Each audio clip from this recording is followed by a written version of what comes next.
Welcome to the Commentary Magazine Daily Podcast. Today is Wednesday, January 21st, 2026. I'm John Podhoretz, the editor of Commentary Magazine. With me, as always, executive editor Abe Greenwald. Hi, Abe. Hi, John. Senior editor Seth Mandel. Hi, Seth. Hi, John. Washington Free Beacon editor Eliana Johnson. Hi, Eliana. Hi, John. And social commentary columnist Christine Rosen. Hi, Christine. Hi, John.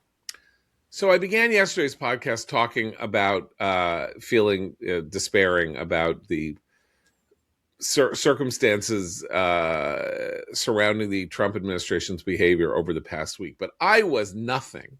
I was candy. I was pablum next to the National Review editors podcast that I listened to yesterday.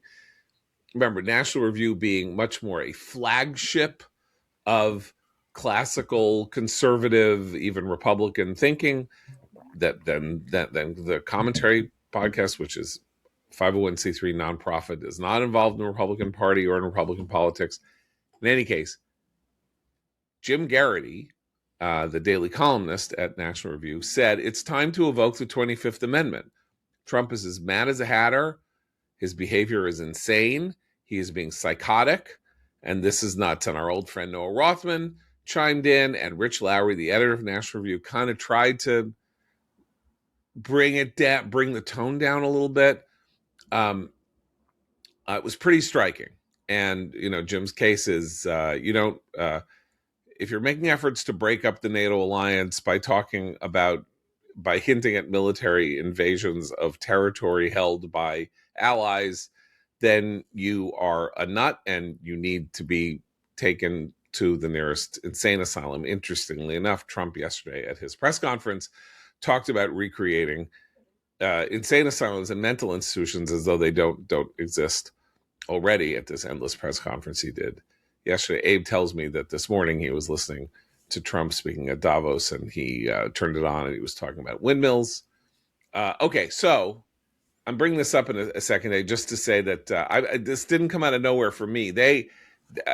National Review, which has been trying, as I think a lot of people on the right have been trying, to look at the good and take account of the good and put the bad in context. Jim Garrity lost it, no longer has that feeling or connection, and so I'm finding some safety in numbers in my own sense that something. We moved into a new era in the Trump 1-2-2-1 era last week, and whatever happens at Davos in the next day or two, and the responses to Trump at Davos yesterday, with basically leaders of NATO saying NATO is the Western alliance is being broken and will never be put together in the same way again.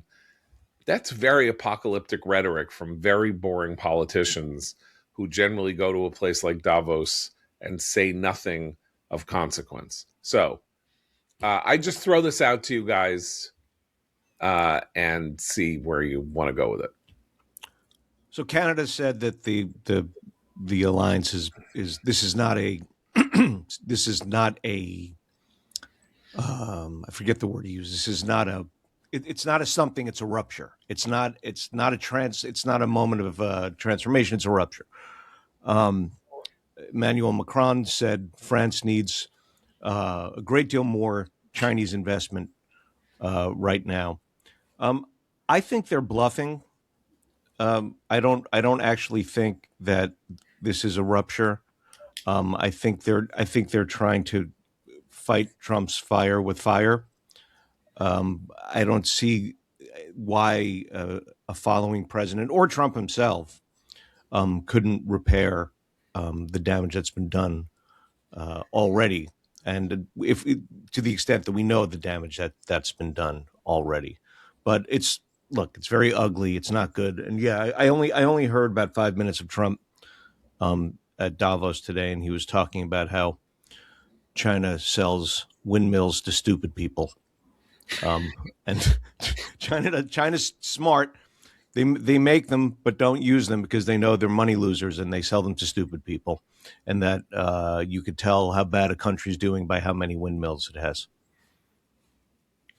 That's very hostile to the Dutch. I just want to say, I thought he was only going after, Scandinavian countries, and here he is going after the Low Countries. I mean, He went really? after everyone. Okay, He fair. went after sort of the old, what he considers to be the model of the green energy scam, importing foreign populations and outsourcing jobs, and all the rest of it. It's no more Mr. Nice Trump. No, That's as he wrote to the Norwegians. That's, he's not the peace guy anymore. Now he's gonna say mean things. You ain't seen nothing yet. That was Trump being nice. This isn't even his final form. I think, by the way, that there's like a kernel, as with everything with Trump. There's this kernel of righteousness, which is the Europeans have come around to regret their turn against nuclear power and some of these other more traditional energy sources, and they have been pretty upfront about that. And I think that's probably what's motivating part of this, which is that they turned on nuclear, and then they became reliant on Russian gas to a certain extent. And these were very stupid moves, overall, at least taken in tandem.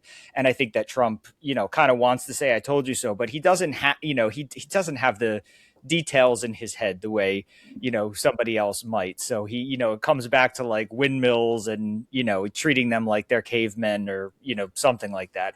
But I do think at the heart of this is, a desire to say, and if it were JD Vance up there, you probably would hear it with a bit more erudition. But I think what he wants to say is, you guys made your bed in so many different ways. You screwed up on energy. You played into Russia's hands. I mean, Germany, especially like Gerhard Schroeder, and canceled nuclear, went to work on a board of a Russian energy company. And I think he wants to fold Greenland into all that. He wants to say there's minerals, there's probably oil, there's stuff around. This is a place that's going to be the center of competition. And he just has no idea actually how to say any of this. And so what comes out is total gobbledygook. And so the point is completely lost. Okay, why does he want to say it? Because he's mad. Because he wants Greenland and they won't give it to him. Because he just wants to stomp his feet. Why does he want to go to Davos and like be in Bruegges with the Europeans? Why? Doesn't he want the Europeans? If you want the Europeans to assent to our takeover of Greenland, don't you catch more flies with honey? I know that's not his style, and I'm not even suggesting that would be a wise move. What is he doing? What is the purpose of going to Davos and giving a crazy aggressive speech after the last 10 days? Like, switch it up, like throw a curveball, do a running play as opposed to a 60-yard pass. He has no strategy is what's happening here. There is no strategy. He goes after Maduro 1 week. He says he's going to go into Iran if they shoot protesters. They shoot protesters. He doesn't go after Iran. He then spends a week fighting with Greenland and Denmark and saying you're mean because you didn't give me a Nobel Prize, and then taking Machado's Nobel Prize like it's his Nobel Prize. He is cut loose from any sense of like what he does at 1 p.m. connecting to what he does at 2 p.m. connecting to what he does at 5 p.m. I think. It's we've made this analogy before, but when you have a big personality who has a lot of power, you can often find it amusing, as I think a lot of people did during the first Trump term, and even immediately after he was reelected, to see them project that power and bluster and shake things up. But then it becomes fatiguing if they don't actually follow through, or their inconsistency creates new problems, which I think is what you're pinpointing here, John. I think Trump has forgotten, if he never knew in the first place, that his projection of American power still relies on the consent of the people he governs. That's us. And a lot of what he's doing now, particularly with NATO, the NATO alliance, and the belligerent language about Greenland doesn't seem strategic anymore to Americans. You can really never lose as an American politician making fun of the French or the Europeans. And this is a longstanding tradition in American politics because of the contempt that the European countries often send our way. But this is a little bit different in tone and in inconsistent rhetoric. And in the fact that everyone in his administration, when asked about it, seems to back up this idea of a more aggressive posture towards our long-term alliance. But ultimately, he still relies on the American people supporting these statements and supporting these actions, and they don't. I was looking at the volatility index yesterday, which is a sign of uncertainty and angst about the markets. It is very high. The markets themselves are starting to react to some of his latest tariff threats. So he needs, I think, to remind himself of how the American people feel right now. And I think a lot of what we're reacting to in his tone is an acknowledgement that he seems just unchained from any sort of sense of politics. He's reinventing a lame duck presidency by just doing whatever the hell he wants. There will be reckoning, though, for anyone on the right, regardless of whether you like or hate Trump. There's going to be a reckoning in terms of some of the policies, including some of the policies that we have defended here on this podcast that he has pursued in his second term. I do think we're just thinking through what you guys are saying. I wasn't able to see any of Trump's remarks, so Abe, I defer to you on that. But it strikes me as we're seeing a little bit of a split screen with Trump in that I did watch his press conference yesterday, and I suspect it will strike a contrast with what we're seeing at Davos. Trump's brand, his whole personality is to go and to be hostile to the Davoisie and the Europeans. And I'm reading the Axios newsletter this morning, and it's saying, oh, the Europeans have finally had it with Trump. And I'm thinking to myself, I don't recall a time when the Europeans, they were once warm and welcoming, and now they're really laying down the law. It seems to me this has been their posture towards Trump the whole time. They continue to be hostile to him, at sometimes for good reasons. But it did strike me during his press conference yesterday, which was, I think, 110 minutes. John had texted me, was he crazy? And I actually didn't have a chance to respond, that his tone did seem to change a bit. And it seemed to tacitly acknowledge some of the challenges he's facing. First of all, he was asked about the economy. And he, saying it's a communications problem, not an actual problem, he backed off blaming the American people, and he said it's on us. He said it's on us to convince you, and it's a problem that we haven't. And he didn't take a strident, angry tone. That struck me. On immigration, he made an effort. Okay, the effort, I didn't actually think it was successful, but the effort was to convince people that we're after hardened criminals, and he showed their pictures. He wasn't super energetic about it, but the effort was certainly to say we're after criminals, and he called the shooting of Renee Good a tragedy. And I thought he took a more conciliatory, softer line on Greenland, where the thrust of his remarks, I think, was suggested we're after a deal here. That may not be what he projects at Davos, but I was struck by those things in his remarks yesterday. And I do think part of the reason for that was the Dow dropping 900 points and his realization that his behavior is having an impact on the markets. Let me just say, I don't know where his speech is going to go. I caught basically the throat clearing part. So so don't take the windmill rhetoric for the entirety. Yeah.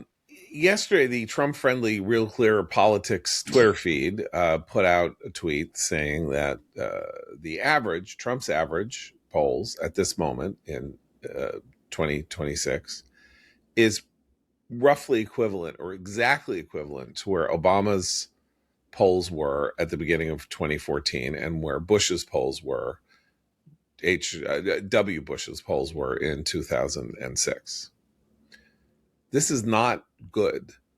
As a harbinger, Bush lost the House and Senate in 2006, and Obama lost 9 seats in the Senate in 2014. And by the end of 2016, Obama had lost more than 1,000 elected positions, or the Democrats had lost more than 1,000 elected positions at the state, local, and national level that they had held at the beginning of 2009.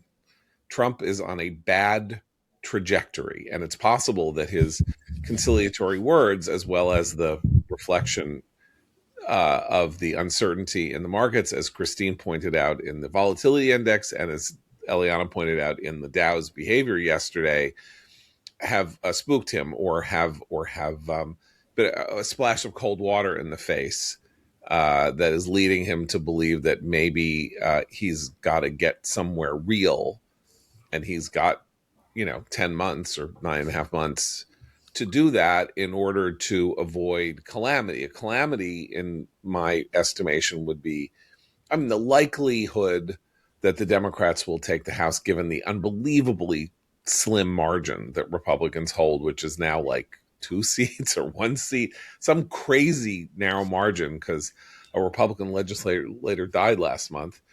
And though it seemed unlikely, very good candidate recruitment in the Senate, in Senate races, that makes it thinkable that Republicans will lose the Senate, in which case he, of course, is impeached. He will be impeached by the House in 2027, and a Senate trial run by Democrats that will not end in his conviction, because you would need 67 votes for a conviction, could nonetheless be structured to last 3 months, 4 months, 5 months. Is that how he wants to end? He does not want to live out the end of his presidency with an endless impeachment trial, and of course the end of this world in which Capitol Hill is conciliatory toward his efforts to wrest legislative control from them in the form of executive orders. So he's got to wise up and sober up fast if he is not going to follow the trajectory that the last, not Biden, but the last two successful presidents had in their last 2 years in office. Can I say something about that? Because I think it's a very important challenge, which I actually think he wouldn't mind being a protagonist again in the drama created by Democrats. I think actually that's where he rests comfortably, in his combative defensiveness. And we saw that even when in the 4 years that Biden was president. But here's an example of where discipline, a little bit of discipline exercised in this administration, could correct some of these excesses. So you look at what's going on and how the Department of Justice is behaving in Minnesota right now. We have, Don Lemon and his weirdo minions crashing a church service, which we didn't get a chance to talk about, but which was a clear violation, disrupting worship in a church, which is a clear violation of the FACE Act. And the Department of Justice says it's looking into that. That's good. That's exactly what our Department of Justice should be doing, whether it is a synagogue, a church, or a mosque. That is what that law is supposed to do. That's good. But then he's also now investigating the mayor and other officials in Minneapolis in a very vaguely worded, threatening way of saying, I don't like how you're talking about my administration's pursuit of immigration. And honestly, we all have discussed how Mayor Frey and Ellison and other people, and certainly Governor Walz, how their rhetoric has contributed. Is it Frey or Fry? Oh, is it Frey or Fry? I don't know. Do you know? I've never actually heard it pronounced. I'm not sure, but the rhetoric that they dislike is all protected First Amendment speech. I don't like what they're saying. I think they're contributing to the tensions, but that is not what the Department of Justice is supposed to be doing. And then you have this third challenge, which is the fraud investigation, which we've talked about at length, and the prosecutors having resigned, many of them having resigned under orders to investigate Rebecca Good and Rebecca Good's wife and Renee ties. Good, right, so yeah. if the Department of Justice actually has evidence that the mayor of Minneapolis and that the wife of Rebecca Good is tied into some sort of radical left-wing organization that's promoting terrorism, domestic terrorism, fine, that should be investigated. But that doesn't seem to be the case here. So here's an example where the weaponization of the Justice Department actually undermines some really good work that this administration has done to restore some of the things that the Department of Justice should be doing in this country. And there's just a lack of discipline. And there's a lack of discipline in the administration's rhetoric. And there's a lack of discipline on the ground level for prosecutors who probably are trying to do their jobs and have this frustration of kind of answering orders from above that are asking them to do things and launch investigations into things that aren't really in their purview, perhaps. Eliana, this is a point you were making weeks ago when we first started talking about the Somali fraud in Minnesota, which is that the U.S. the office of the U.S. attorney in Minneapolis had been doing its job under Biden and under Trump, and that these prosecutors needed help because they were all on the same page. Something major was happening, and they needed more investigators, more help, and everything like that. Then this exogenous thing happens. The Justice Department says, we want you to start going after X, Y, and Z. And these prosecutors in the U.S. Attorney's Office in the Twin Cities say, I'm not going anywhere near that. I'm not going to ruin my career doing one of your politicized investigations. I'm resigning and going somewhere else, thus damaging the Somali fraud investigation, which is not only important and legally, very important, but politically unbelievably helpful to Republicans and Trump and Pam Bondi and whoever else, had Todd Blank has just like cut the head off. I was talking about a terrible analogy, the goose that could lay the golden eggs for them. Yeah. So my understanding is as follows. 6 prosecutors have resigned from the U.S. Attorney's Office. I'm not at liberty to get into the details of it, but I will say the following. It is more complicated than the media accounts have portrayed or than the account that you just gave. They have resigned for different reasons. And they have not all resigned because the Justice Department gave this order and they didn't want to do it. It's more complicated than that. Nonetheless, Pam Bondi, the AG, has attacked these guys, which seems to me like a mistake. And it does mirror what happened in the Southern District of New York, where our friend Danielle Sassoon resigned. They went after her. They got in a big fight, and it ends up being counterproductive. And that seems to me a mistake. And I agree with Christine that this office is understaffed and has a ton to go after that could be both legally productive and politically productive for the administration when it comes to fraud and other things. My understanding of what they're trying to do in issuing subpoenas to Tim Walz and Keith Ellison and the Minneapolis mayor, Jacob Frey, I also don't know how to pronounce his name, is to go after them for incitement and corner them for inciting the violence. And I think that will be tricky for them to prove, in that it's tremendously difficult to link their speech to direct action. And I actually called our friend Andy McCarthy about this because I was curious, what's the Justice Department theory here? How difficult will it be for them to prove? And he drew the comparison to Trump's speech at the Ellipse, where, look, what they said is bad. They shouldn't have done it, but it's also probably not legally prosecutable in a court of law. And it ends up being an enormous waste of time and resources in an office that is overtaxed and understaffed. I mean, to talk about the idea of going after elected officials for incitement raises issues relating to the common law going back to the Magna Carta, in which the only people in the world who had free speech rights until the Constitution of the United States was written were politicians in Britain.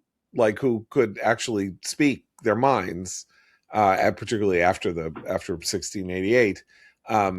But the idea that there had to be a free exchange of ideas in a place where you were debating, sort of like taxation and things like that, the idea that an administration that itself is being accused of things like incitement and that and the other thing would go after elected politicians in Minnesota for incitement is so crazy that it again raises 25th Amendment craziness. I don't agree. Oh, really? I don't agree that it's so crazy. I mean, you have Keith Ellison, yesterday saying it's fine to storm a church.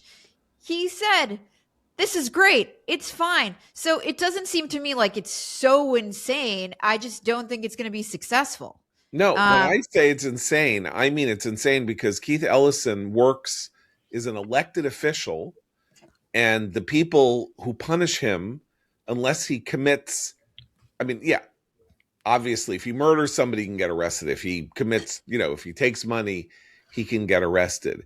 If he says, oh, people in this church are, too sensitive, like that's crazy to use a federal prosecutor, to go after a local official who says something like that. It's the job of our political system to have voters say, how dare you say that? Get out of office. Maybe they won't do it. It's pretty astonishing that the nation's, I believe, first statewide elected Muslim official, Keith Ellison, would make fun of people in a church for complaining that their service was disrupted, because let's imagine that a mosque was raided that Beitar went into a mosque and started making a scene in a mosque. Let's see what Keith Ellison would do in terms of arresting the people who are coming out of the mosque. He actually went beyond that. He said people have a right to lift up their voices and make their voices heard in this way, and none of us are immune from the voice of the public, including, when you're in a church service. He went on Don Lemon's show and did an interview, so he went a little bit beyond what they're saying. I don't think it's lunacy. I just think there's a smart way to do things and a stupid way to do things, and this is a stupid way to do things. Well, and there's also an irony in that, Trump has been highly critical of many things about European society, some of which I agree with his criticisms of. But the European crackdown on speech, particularly in countries like the UK recently, is absolutely draconian. People opening their doors to police officers because they posted something angry on social media. We do not want to cultivate a culture in this country that comes anywhere close to that, no matter how reprehensible. And believe me, I am no fan of Governor Walz, and we talked at length about how he handled this poorly in terms of what he said and what he's done with ICE. But he is allowed to say that. And as you say, John, the determination about whether it's legitimate or not comes from the people who he governs, who can vote him out of office, or who already sent such a strong message that he's not going to run again. So I really worry because Trump gets personally offended. Yes, exactly. Yeah. Well, and Trump becomes personally offended by what someone says about them. He thinks he can use the power of the federal government to bully them, persuade them, threaten them. That's not how our system works when it comes to the First Amendment. Well, this is like Mark Kelly also, right? I mean, we can throw Mark Kelly into this discussion, which is, whether he's, being censured by the army, by the military for that video that he and Alyssa Slotkin, I guess, right, came out with, said you don't have to follow illegal orders, but there's a way to go about this, that this is, obviously, I think, overreach to most people to go after somebody's military record or something like that, any sort of legal action. I think we're not used to it because you have, on in Congress, you have the built-in protections, right? So we're not used to this there being penalties on any politician really for speech, legal penalties, because in Congress you just have it plain that you can basically say almost anything, on the floor of Congress and whatever. It's established that, and I think they're trying to chip away at that too. And so, I would say the backlash, the question is the backlash going to make a difference to them at all? They in a lot of people, in the public trust the military. And so I think Hegseth has taken advantage of that by saying, this is, what he's done is disrespectful to the military and to his own service, and whatever. And I think it'll be interesting to see whether the, sort of military penalties for speech is the line that, can't be crossed, or whether, people will actually push back against this in any sort of meaningful way. But I don't think voters take that stuff into consideration all that much anyway. I mean, I think it's just generally like, look, basically, I think that this is one of those inside baseball fights that you see that is totally inappropriate behavior from the Trump administration. And I think especially the Mark Kelly stuff, but doesn't necessarily make an impact on the wider debate. And therefore, Christine, I guess your question is, it's up to the people to decide this sort of thing. I think the administration is thinking that they can sort of sneak this in under the radar of the people, that this doesn't really land on the people's radar and that they can get away with it. I'm glad. I think we're actually heading for a big conflict on this speech issue, because while I agree that we don't want to be like Europe, at the same time, there is this new mode of protest speech that we haven't dealt with before. We do have these politicians at least inferring a right to break the law.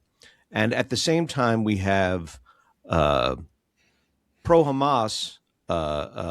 protesters who there's a story in the New York Post yesterday, a new report shows them disseminating directly Hamas propaganda, genocidal Hamas propaganda, Hamas work. We're in a place where speech is being pushed to the breaking point that we haven't seen before, I think. I don't know if we haven't seen it before. I mean, a lot of the prosecutions of the domestic terrorists in the late 60s, early 70s, mid 70s fell apart because speech was used as in an effort to achieve convictions, or was used as evidence to convict. And a lot of those convictions were overturned on constitutional grounds that speech had been improperly evoked, when people have a First Amendment right to say what it is that they want to say. So there's a history of this. People thrown in jail and their convictions overturned, or well, then we're headed back there. Okay, so we may be headed back there, but there is an American, these kinds of fights over what speech crosses the line into encouragement or participation in illegality really stretches back to the beginning of the Republic, and is the thorniest. It's probably, one might imagine, one of the consistent through lines in American jurisprudence, trying to figure out what the First Amendment actually makes sure you have a right to do, and whether speech can ever be considered criminal action. And obviously, we're told you can't shout fire in a crowded theater. That is not protected speech, like speech that encourages death or whatever. I don't know. It's a complicated issue, but the thing that's different here, I think, about you, Seth, bringing up Mark Kelly and the idea that his pension should be withdrawn or cut or something like that, or that he should be buck down levels in his reservist standing or something like that. This guy who, was an astronaut and a naval hero and all that. No voters aren't going to vote on that because that's not how voters vote. Does it indicate a kind of behavior inside the Trump administration, the purpose of which is Pete Hegseth trying to lick the soles of Trump's feet and ascribing to an idea that all politics, that there are no Marquess of Queensberry rules left, and that you do whatever you can in whatever way, using whatever modality you have. It's like, it's like fighting in a John Wick movie. You kick somebody, then you shoot them, and then you bite their ear off, and then and then you spit in their nose, and then everything is permissible if you are having a fight to the death. But this I don't think, just to finish this thought,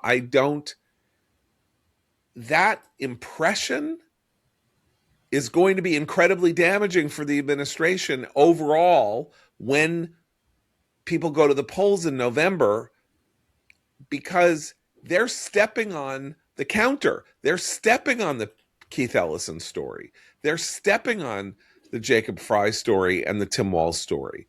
They are making sure that it is difficult for them to get that message through, because then every day they do something that maybe is not as bad in our eyes, but in general says, well, I don't know. I mean, it's terrible what Keith Ellison said, but look at what Trump did. Well, okay. Yeah, no, first of all, I will defend the fighting scenes in all John Wick movies, because Keanu Reeves did a lot of work in martial arts training for them, and he has some excellent moves, but I see your point. The thing that struck me is that it's almost as if the message that brought the winning message, the understandably winning message that brought Trump back in 2024, and that brought this coalition of unusual independent voters who are running in the opposite direction from him in a lot of the polls that we're seeing. It was this message of, I'm going to fight against the bad guys, the system that prosecuted me, that wants to come after you. Remember, he was the retribution. He's the person standing between the system and the little guy. And I think what he's lost sight of, and a lot of it does have to do, John, with exactly what you point out, internal administration employees who have their own agendas that Trump is allowing to run roughshod over whatever his own is that now it feels like the retribution is entirely personalized for Trump. And he has a list, and he's going down it in his second term, and he is settling scores. And where does that leave the little guy who trusted him to also settle some scores for him or her? Now, he is doing that here and there. We're happy with, his behavior in the Middle East. We're happy with what's going on university campuses. But the voters who brought him back aren't us. The voters who brought him back are still worried about the economy, still worried about the capriciousness and volatility of the foreign policy that they're now suddenly noticing because they liked not having to concern themselves with those issues before. So I do wonder if that message, which was so resonant with the American voter a few years ago, it's curdling. I feel like it's curdling, and some of it's personal for Trump, but a lot of it is a very undisciplined administration with competing power bases and competing goals in some ways. That's why the contradiction. It's very disciplined. It's just we're thinking about it in the wrong sense of what it is disciplined to do. Like, we think discipline is come up with a message, have a through line policy, try to get everybody on board in your party. Basically it's like a tush push at the goal line. Like, you want to do it that way. Oh, but he would never do that, though. We know that. But if the purpose of the discipline is to get everybody to do whatever it is they think you want to do and never question it and don't come to you a second time, and then you also do it without even having to consult with him about doing it because you already have inhered what it is that you're supposed to do, which is vanquish your enemies, hear the lamentations of their women. Like, that's what the discipline of the second Trump term is. And in that sense, it's incredibly disciplined. I mean, it's just disciplined in a way that is meant to serve one person and not the country and not the interests of the Certainly country not the and not the interests of the party either. I'll give you an example of this.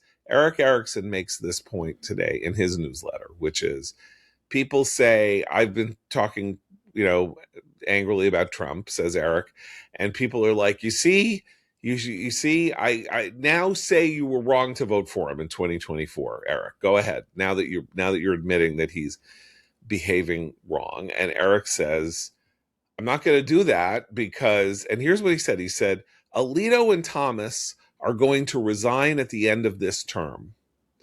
And am I happier that Trump is president or that Kamala would be president with 2 Supreme Court seats open? I'm happier with Trump. Okay. I'm bringing this up for this reason. I don't know what he knows.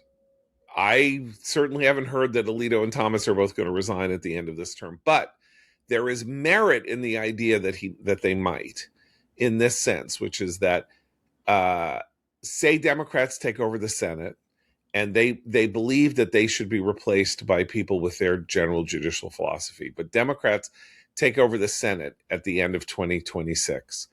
They will hold open those seats for 2 years. Mitch McConnell established the principle that you don't have to fill a Supreme Court seat until the next election, and they will not fill the seats. So if you're Alito and Thomas and you think you need to have a 45-year-old person filling your conservative slot so the court doesn't go liberal, you may have to quit in July so that John Thune can get 2 nominees through a tush-push before November and get them onto the court. Okay? I'm just running this scenario. Now, but do you think who's he going to take advice for filling those slots? It's not the Federalist Society this time around. Right, because he said that Leonard Leo, the head of the Federalist Society, was a bad person. He said this at the press conference yesterday. Okay, so Trump, all this is set up, right? They're going to quit so that Trump can appoint 2. This is a scenario. I'm not saying, but they're going to quit so that Trump can appoint 2 good, solid, originalist conservatives, and he'll appoint Jeanine Pirro and Todd Bunch, or he'll appoint Lindsey Halligan and I don't know, a Vanderpump. I don't know who he's going to appoint, but will Trump, understanding the stakes, and this is where I don't know. I have no confidence. Now, when he got Anthony Kennedy to resign in 2017. John, can I just make a counter? Yeah. Okay. If he puts on Todd Blanche, okay. Yeah. Did I say Bunch? I'm sorry. I was thinking Ralph. Whatever. Todd Blanche. Yeah. It's better than whoever the Democrat would pick. Like, Trump's worst is probably better than whoever. Okay, Ketanji Brown the second coming of Ketanji Brown Jackson. He is not going to get Todd Blanche on the court because there are going to be 3 close Senate races in places where it will hurt Susan Collins and Dan Sullivan and somebody else to vote for Todd Blanche. And that'll be Harriet Myers, and then we can get an Alito. He won't have time. If the scenario I'm laying out is it has to be done perfectly. In 2017, he let Anthony Kennedy pick Brett Kavanaugh. He said, if you resign, I'll appoint the person you want me to put in your place, which is what he should do with Thomas and Alito, if that were a serious thing. And then he won't do it because he's crazy. Don't think he's not crazy. And why will he want Todd Blanche there? Because and Jeanine Pirro and I don't know who, Eric Adams, since he pardoned him. Why would he want them there? Because he wants them to help him in the last 2 years, and everything is transactional, and he can't trust. He's already mad at Gorsuch and Barrett for not voting exactly as he would wish them to vote. See, and that didn't work out for him as the way he wanted it to. So you tell me whether this is a thing. I mean, who he is and what may happen over the next 6 months. I only brought this up because I was struck by Eric saying so flatly that they were going to resign at the end of the term, which means the clock ticks he has to nominate somebody by July so that they can have hearings in October so that the Republicans can push it through before Election Day. And those nominations have to be, in the proper way, they would have to be relatively pristine so that they don't blow up in his face. But if he's not going to listen to the Federalist Society and he's going to listen to Stephen Miller, God help us all.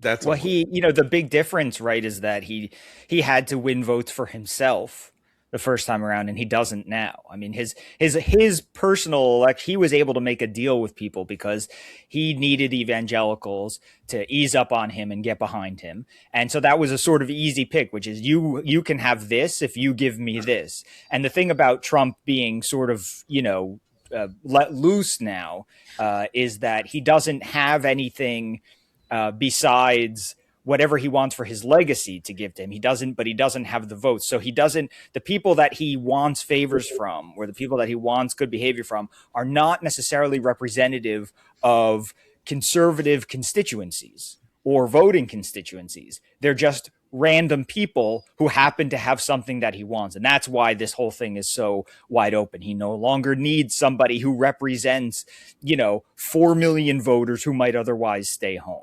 Because he's not going to be out at the polls. Okay, but I got to make a point for you. Remember, he's got the House, he's got the Senate.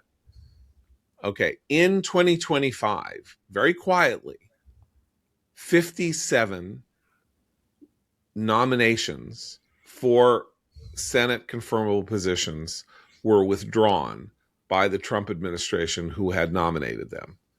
57. That doubles the number that Biden withdrew in his first year, and almost triples the number that Trump withdrew in his first year in 2017. So he has already had a record of appointing people that even the quiescent Senate that we're always complaining doesn't give any blowback, that Thune has gone to Trump and said, you got to pull this nomination. You got to pull the 59 positions, which means his impulse is to appoint, or their impulse is to appoint, wacko, psycho, lunatic people who are beyond the bounds of even being touched by the Senate in a real vote. And is that directly from him, or is it just, his influence on the rest of the people in the administration? We don't know. But now all the marbles, the Supreme Court nominations are all the marbles, and he may have 2 in the next year. And that's my point. My point is that he's not looking to people. He's not asking advice of people who represent broad constituencies. So you don't know where the nomination ideas are going to come from. That's my point. Instead of going to somebody who represents a wing of the conservative movement and has certain boxes that they'll need checked, but in return will make sure that a handful of millions of votes show up that otherwise might not have shown up. He's not looking for batches of votes anymore in that way. So he's not going to reliable arbiters of, conservative judicial opinion. He's just doing what he wants. If he needs something random from someone, then that random person is going to get to pick the Supreme Court justice or whatever. And that's why the craziness. It's true. Trump had a falling out with the Federalist Society. I think John, as you suggested at the beginning of this, getting ahead of ourselves to believe that he will have 2 nominations. I've heard some rumors about maybe 1 retirement, but I've also heard that Clarence Thomas is motivated to be the longest serving justice on the court because of the experience he had during his confirmation. That wouldn't be until 2028 when he would get that title. I've heard that he has told people, they took 30 years of my life, I'm going to give them back 30 years. So I think there is a motivation on Thomas's part to stick around. This is speculation. It's gossip, right? But that's how these things are done. And again, it's true. Trump had a falling out with the Federalist Society. I don't believe it's true that Trump has nobody around him, no lawyers around him who are giving him serious legal guidance on these matters. He has a White House counsel. I know for a fact that, like he's talking to serious people about these matters. It's just not true that like he's only hearing from people who say you should put Jeanine Pirro or Judge Napolitano on the court. He's also been through this a few times before, and he knows who the serious candidates are. He has interviewed Hardiman. When he nominated Gorsuch, he interviewed Barrett. When he nominated Kavanaugh, he interviewed a bunch of people. So he knows who the players are. I think actually the danger for Trump here is where we started, which is he's alienating Republican senators through some of these things, both through like the Cassidy thing is kind of a danger in this, and also the investigation stuff with Mark Kelly and others. The Senate is just a band that sticks together. And we saw during the Kavanaugh vote that these vulnerable Republican senators, the Republican senators who could become a swing can be incredibly important when unexpected things come up. That is what happened with Kavanaugh. Right. Okay. And so it probably would behoove him not to alienate these, the Republican Senate ahead of something potentially like this. I actually don't think that the danger is he's going to nominate some lunatic. I think the bigger danger is he'd nominate somebody serious and something unexpected like the Kavanaugh crisis would happen. Well, so the defense against, even though the Kavanaugh crisis obviously represents the negative of what I'm about to say, is that one of the reasons that you appoint a relatively dull, like a person who isn't a Fox News TV analyst star, is that you want somebody who has been through a Senate confirmation and has been through the vetting so that something untoward doesn't pop up in the middle of, which is why the Kavanaugh thing was so horrifying and disgusting, because they had nothing on him until somebody came up and said, when I was 15 years old at a house, I don't remember where it was, with people, I don't remember who they were or what day it was or what time it was. It was all seared in my hippocampus. But it's seared in my hippocampus, and it happened when we were all 15. That's how deep they had to go to make up this story about him. And to, yes, I said made up. It was made up. It's one of the great scandals in American history that he went through that. And Susan Collins had the moment at which she could have torpedoed that nomination or saved it, and she saved it. So the ideal thing in a circumstance where there was one or two, and you had this incredibly short deadline to get somebody onto the court, is to get somebody who has been vetted in a hostile setting, so that there had been time previously for the anti-judicial, right-wing judicial machine to have gone after their jugular, so that they wouldn't get on the court at all. Remember, that's how Miguel Estrada did not get his judgeship in 2007 or whenever that was. Miguel Estrada, earlier than that, 2003. Miguel Estrada was put through the ringer and eventually withdrew his own nomination because the people in the world of leftist legal jurisprudence said, if he gets on the appeals court, he's the next Supreme Court justice. He will be the first Latino Supreme Court justice. It will be a walkthrough, and this will be a disaster. We have to stop him here at this step, because then he marches right onto the court. And that indeed probably would have happened. And that happened. And that was 20 years ago. And there's been a lot of that. But I don't trust that you think Trump is having wonderful conversations with sane people. And that's absolutely true. He had a lot of wonderful conversations with sane people. And then he appointed Pete Hegseth as his Secretary of Defense. And he appointed Kash Patel as his head of the FBI. He can talk to sane people until the cows come home. And then the little devil on his shoulder that says, appoint a hack who will do whatever I tell him to do in case some case comes up before the Supreme Court that's dangerous to me, or that I want to rule some other way. I want to have direct influence on that person. That's how his mind works. That's how his mind works. And he's disappointed that he picked Gorsuch because Gorsuch, he does not feel, and Barrett are necessarily reliable arbiters of his needs. And so, and that's a terrible, monstrous way to be a president of the United States, but that's who he is. Anyway, however, let's finish on a different note, which is before we do that real quick, just to pardon the interruption thing. It is Fry, Jacob Fry, just so we have that before we go off air. It is Fry. He had I found a Twitter thread in which he chose a Halloween Twitter nickname to emphasize, that it's like Friday the 13th type of pronunciation and not Frey. And it's very important to him. So anyway, Fry. Okay, so just to retreat to our not to a comfort zone, but something I think we need to bring up.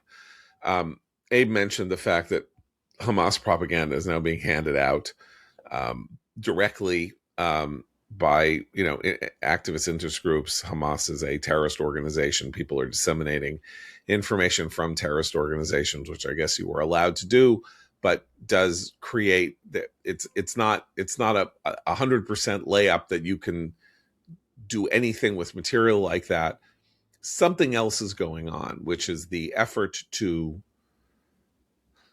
use free speech or use our rights to assembly or whatever to create the intolerable conditions for people who are simply attempting to practice their wares and run businesses and do things as Jews. So there is this comedian named Hochman who served in the IDF, who was denied an appearance in Toronto last week with massive demonstrations outside the comedy club that were finally the comedy club withdrew his appearance. And this happened in New York yesterday. Jerry Seinfeld, massive protests against Jerry Seinfeld at this club in Chicago. That also, was it Yochai Sponder, I think, was also greeted with a gigantic demonstration at this club last year. And these assaults on Jewish-owned businesses, most recently Bread's Bakery. We know that the Civil Rights Act of 1964 is now being deployed against colleges that failed to protect Jewish students because they were being discriminated against on the basis of their faith. I don't know where this goes, but this shift into these direct efforts to make it impossible for a person who is a Jew to work. What do you guys think? Well, this is part of what I was talking about, when I said there's pushing the limits here of speech, because a lot of this is speech. I mean, Seth's been writing about this for a long time. In the music world, it's a constant. I mean, shows canceled, venues scared off by the protesters. Obviously, in Europe, it's de rigueur. Yeah, and I would make 2 points, and I'll try to do it very quickly.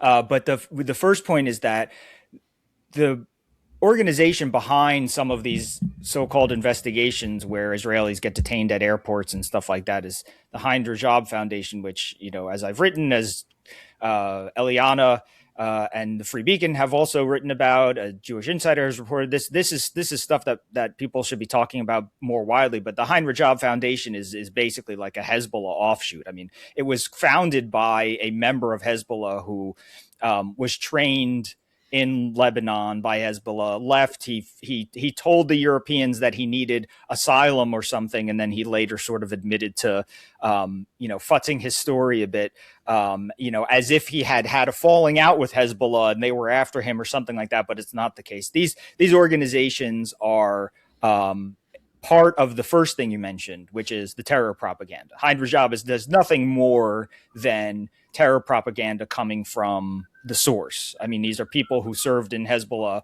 who are now, have they gone legitimate? No, of course not. They're just running organizations that are known for beating up Jews on the streets. I mean, these are these are the Islamist mirror reflection of the kind of fascist street thugs, that Europe used to have. So I think that people should, first of all, know that everything done by Heinrich is illegitimate and itself should be investigated, for numerous things. And so this is, part of that sort of spread of terror propaganda and the arm of these organizations that pretend to have political wings and media wings and all that stuff. The second point I would make is that Alan Garber, who is, now president of Harvard, made a very interesting point the other day, which I think is at the center of all this, which is that, he said, free speech for Jews on campus has been difficult because of all the activism in the professoriate, because of all the academic, because of all their teachers and their deans have taken their anti-Israel activism. I don't think he used the word anti-Israel, but into the classroom, and therefore the political. And he therefore picture for yourself, I think was his point. If you're a student, you're not being told, if you're a Jewish student, you're not told you're not allowed to talk Jew, but you are surrounded by this propaganda and a professor who is rewarding people who follow that propaganda and punishing people who don't. And so, and that when that happens, on a large scale throughout the campus, you have a campus chill zone of speech. And so I think, his point was that something that a point I've been trying to make over the past 2 years, which is that you have the kind of free speech, the clampdown on free speech that everybody knows and everybody sees and is obvious and is very easy to fight. It's the organizations like FIRE and others can fight it because they're First Amendment problems. When a public university, cancels classes or fires a teacher for the wrong reason, whatever. But there's this other thing where there is a culture of suppression of Jewish speech. And it is undeniable, but it is also not necessarily an open and shut First Amendment issue. There are not necessarily rules being put out there. But this is a bigger challenge because it's much easier to find representation for a lawsuit that has a clear Title VI angle or has a clear First Amendment angle. It is much harder to find strategies and to find partners who can strategize with you about how to alleviate cultures of speech suppression. And that is part of what you mentioned with the music, with the comedy, with the students on campus. That is the sort of common thread running through all of this, is that it isn't necessarily anything clearly illegal or unconstitutional, but it is obviously a culture of suppression. And how do we fight that? Can I just add one thing to this? Garber, he made a statement that said, Harvard has erred. Universities have erred. I mean, if you just substitute universities for Harvard, which when you're Harvard, you can do, by allowing professors to engage in political activism in the classroom. And I think that's an easy diagnosis of the problem and the wrong diagnosis. I think it's debatable whether professors should be allowed to express political opinion in the classroom. But we all know, and Garber knows, the real source of the problem is that because there is a monoculture on university campuses, political activism in the classroom expresses itself in exactly the same way in every single classroom across the country. And if there was ideological and political diversity in our universities, the expression of political activism would be in the classroom would be much more tolerable if it was a let a thousand flowers bloom sort of thing. And it is a much harder problem to solve when you have to fix a monoculture in a tenure system than to just say, oh, we have, 99% leftists and we're going to tell them, stop sharing your views in the classroom because their hostility shows up in 1,000 other ways. Can I just add one thing here? Here's what's not a hard problem to solve, though, and this applies to the recent case of the comic in New York. The protesters were blocking the entrance to the club. That's a matter for law enforcement. Where were they? When did they get there? What did they do? This is what I want to know. And given that we've had multiple events, and we're not even done with the first month of the year of Mamdani's mayoralty, we need to figure out where this goes. And the NYPD needs to be on top of these things. I mean, there's no reason that everyone shouldn't have been arrested and the show shouldn't have gone on. And it's the same with the campuses, where you have to call in the police and use force to cow these people into behaving in a civilized manner because they won't behave properly without the threat of force hovering in the background. To describe why this is a matter that relates to anti-Semitism, not just simply to political correctness on campuses, let us think this through just for a second, and then we can conclude. Monoculture on college campuses, right? No Republican professors, 97% liberal professors. You're recruiting a freshman class for your university, your admissions, your Harvard, right? Harvard's now letting in 6% of its admissions, or the last number that we got because of the exposure in the affirmative action case, 6% Jewish admissions, which is unnaturally low given the fact that 60 years ago or 50 years ago, 40%, 30 to 40% of kids after the quotas were dropped were Jews, which means that legacy admissions alone should be making sure that there were more Jews than 6%. So it appears that there is some actual conscious effort to limit the number of Jewish admissions into colleges. But if what you were interested in was simple ideological uniformity, there is no more reliable liberal kid in America than a teenage Jew. So if your interest is, get me some liberals on campus who will abide by our monoculture, by default, you're doing perfectly fine picking a 17-year-old Jewish kid. They're likely to vote 70 to 80% Democratic. That's what we see, unless they're Orthodox. Orthodox kids are going to Yeshiva University in Stern and places like that, don't necessarily want to go to Harvard. So the fact that this is happening in a place where Jews would be a reliable participant in the monoculture tells me that they are being dinged or blackballed or for another reason. And that is that these campuses have become safe havens for Arab Muslim money, Arab Muslim politics, and that what they don't want are Jews coming in and saying, well, I'm a liberal, but, I stop saying that my people are cockroaches.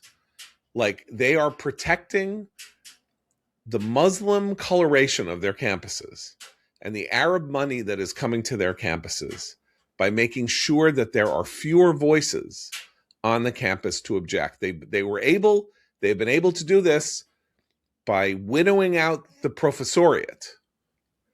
But students are a wild card, because then every now and then you'll get a Dory Feith or a Barry Weiss, or you'll get a kid who is like, whoa, hold on there. This is not what I signed up for. I'm going to start an organization and say that my professor is an anti-Semite.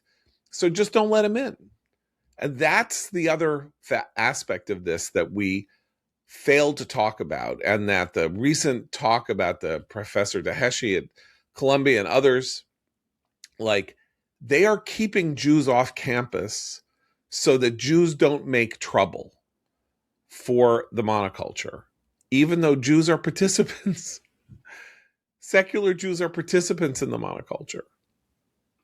But they might be stirrable by actually having to hear what a radical Muslim professor supported by Gutter might say to them in their classroom, which is so horrifying. I can't even believe I'm saying stuff like this in 2026, but here we are. We'll be back tomorrow. For Seth, Eliana, Christine, and Abe, I'm John Podhoretz. Keep the candle burning.